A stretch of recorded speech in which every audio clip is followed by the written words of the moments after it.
ជម្រាបសួរលោកគ្រូអ្នកគ្រូទាំងអស់គ្នាដែលបង្រៀននៅថ្នាក់បឋមសិក្សាថ្ងៃនេះខ្ញុំបាទសូមបង្ហាញអំពីរបៀបនៃការបំពេញព័ត៌មានសិស្សនៅក្នុង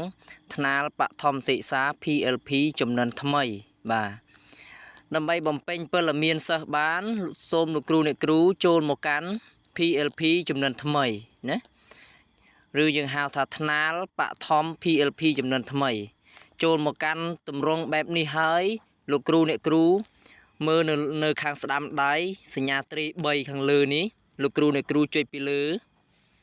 ពេលដែលលោកគ្រូអ្នកគ្រូចុចពីលើហើយលោកគ្រូអ្នកគ្រូនឹងឃើញទម្រង់បែបនេះបន្តមកទៀតលោកគ្រូអ្នកគ្រូមើលនៅខាងលើនេះសញ្ញាព្រួយនេះអញ្ចឹងលោកគ្រូអ្នកគ្រូចុចលើសញ្ញាព្រួយនឹងមកបន្តមកទៀតសូមលោកគ្រូអ្នកគ្រូចុចលើកន្លែងពាក្យថាគ្រប់គ្រងសិស្សនេះកន្លែងដែលខ្ញុំចង្អុលនេះអញ្ចឹងលោកគ្រូអ្នកគ្រូចុចលើវាមកហើយវានឹងដើរមកកាន់ទម្រង់បែបនេះអញ្ចឹងលោកគ្រូអ្នកគ្រូចូលមកបំពេញព័ត៌មានទិន្នន័យសិស្សផ្សេងដូចជាដាក់រូបថតណាបាទថ្ងៃខែឆ្នាំកំណើតកែឈ្មោះកែភេទកែថ្នាក់បើសិនជាមានខុសឆ្គងឥឡូវនេះថ្នាក់រៀនរបស់ខ្ញុំបានកែដាក់រូបថតបានមួយចំនួនហើយតែឥឡូវខ្ញុំសុំទៅបង្ហាញសិស្សណាដែលខ្ញុំមិនទាន់បានដាក់រូបថតឧទាហរណ៍នេះសិស្សមួយនេះខ្ញុំមិនទាន់បានដាក់រូបថតបំពេញព័ត៌មានគ្រប់ជ្រុងជ្រោយទេអញ្ចឹងខ្ញុំសុំលើកយកឈ្មោះកូនសិស្សមួយនេះមកបង្ហាញដើម្បីកែប្រែឬបំពេញព័ត៌មានទិន្នន័យសិស្សណាមួយសូមលោកគ្រូអ្នកគ្រូមើលនៅខាងស្ដាំដៃឃើញសញ្ញារូបខ្មៅដៃឬក៏យើងហៅថាប៊ិចណាមើលទៅមិនដឹងថាខ្មៅដៃឬក៏ប៊ិចទេមើលទៅអត់ច្បាស់ដែលបាទអធិស្ឋានអញ្ចឹងយើងចុចទៅលើរូបខ្មៅដៃនឹងមកបន្តមកទៀតវានឹងលោតមកចេញទម្រង់បែបនេះ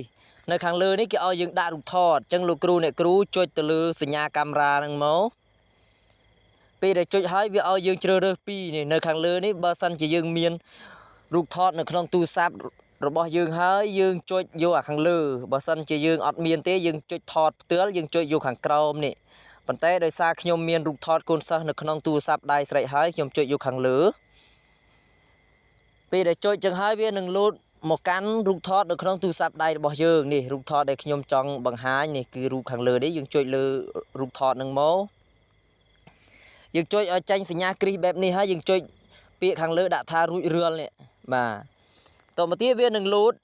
ចេញមកទម្រង់បែបនេះយើងចង់សេរីរូបថតបណ្ណាមកយើងស្រឡាញ់មកស្អាតបន្ទាប់មកទៀតយើងចុចលើពាក្យថារក្សាទុកពើបៃតង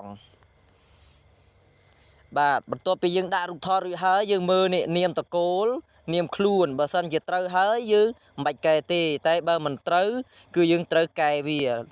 ប៉ុន្តែសិស្សខ្ញុំនេះក៏ត្រូវទេដោយសារនាមខ្លួនលោតមកនៅកន្លែងនាមតកូលកន្លែងនាមតកូលលោតនាមខ្លួនអញ្ចឹងខ្ញុំសូមកែហើយកូនសិស្សរបស់ខ្ញុំគឺឈ្មោះពីងស្រីពេជ្រ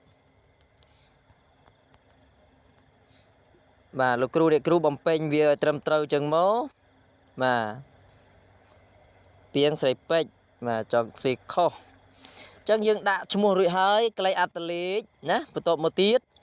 នេះកន្លែងនេះគេដាក់ឲ្យស្រេចហើយតែអត្តលេខយើងមិនអាចបំពេញបានទេណាបាទដោយសារវាគេបិទពើប្រភេទអញ្ចឹងយើងមិនអាចបំពេញបានទេហើយកន្លែងនេះភេទតើភេទនឹងត្រូវឲ្យនៅសិស្សយើងភេទស្រីឬដាក់ភេទស្រីមកភេទប្រុសដាក់ភេទប្រុស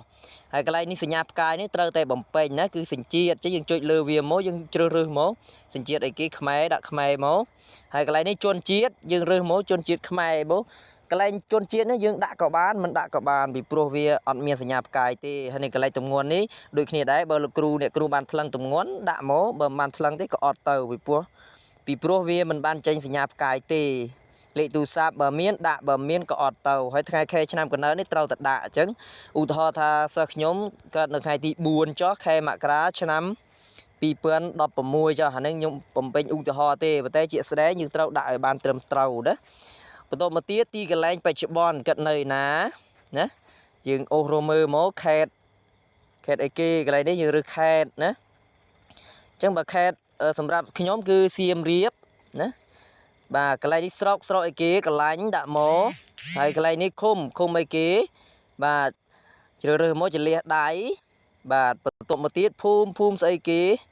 យើងដាក់មកត្រាំកង់កន្លែងនេះទីកន្លែងកំណើតកើតនៅណាបាទ កើតខេត្តណាដាក់ខេត្តនឹងមក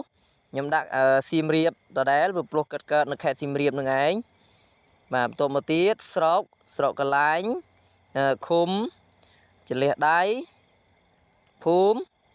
ត្រាំកង់ណាបាទ